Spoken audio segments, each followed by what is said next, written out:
जय श्री राम। धर्मशास्त्र तथा राजनीति का ज्ञाता धर्मदेव के बारे में शायद आप नहीं जानते।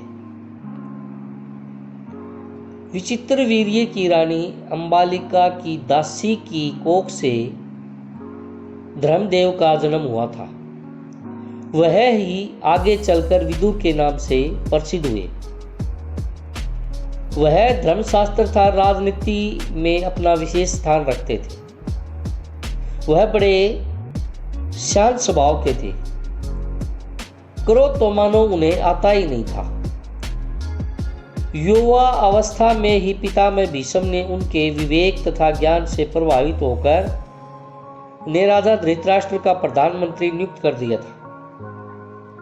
जिस समय धृतराष्ट्र ने दुर्योधन को जुआ खेलने की अनुमति दी, विदुर ने धृतराष्ट्र से बहुत आग्रह पूर्वक निवेदन किया कि हे राजन, मुझे आपका यह काम ठीक नहीं जचता।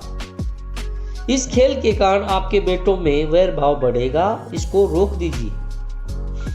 धृतराष्ट्र विदुर की बात से प्रभावित हुए और अपने बेटे दुर्योधन को अकेले में बुलाकर उसे इस कुचाल से रोकने का प्रयास किया।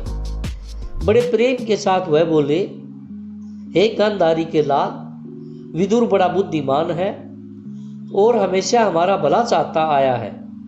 उसका कहा मानने में ही हमारी भलाई है। हे वत्स, जुआ खेलने का विचार छोड़ दो। विदुर कहता है कि उससे बहुत विरोध बढ़ेगा और वह राज्य के नाश का कारण बन जाएगा। छोड़ दो इस विचार को। धृतराष्ट्र ने अपने बेटे को सही रास्ते पर लाने का प्रयास किया, किंतु दुर्योधन ने माना। वृद्ध धृतराष्ट्र अपने बेटे से बहुत प्यार करते थे। अपनी इस कमजोरी के कारण उसका अनुरोध वह टाल न सके और युधिष्ठिर को जुआ खेलने का न्योता भेजना ही पड़ा। धृतराष्ट्र पर बस न चला तो विदुर युधिष्ठिर के पास गए, उनको जुआ खेलने को जाने से रोकने का प्रयास किया। युधिष्ठिर ने विदुर की सब बातें ध्यानपूर्वक सुनी और बड़े आदर के साथ बोले, चाचा जी, मैं यह सब मानता हूं, पर जब काका धृतराष्ट्र बुलाए तो मैं कैसे इनकार करूं। युद्ध या खेल के लिए बुलाए जाने पर न जाना क्षत्रिय का धर्म तो नहीं है। यह कहकर युधिष्ठिर क्षत्रिय कुल की मर्यादा रखने के लिए जुआ खेलने के लिए गए। इस प्रकार विदुर जी का बहुत योगदान रहा है। वह बड़े राजनीतिज्ञ थे।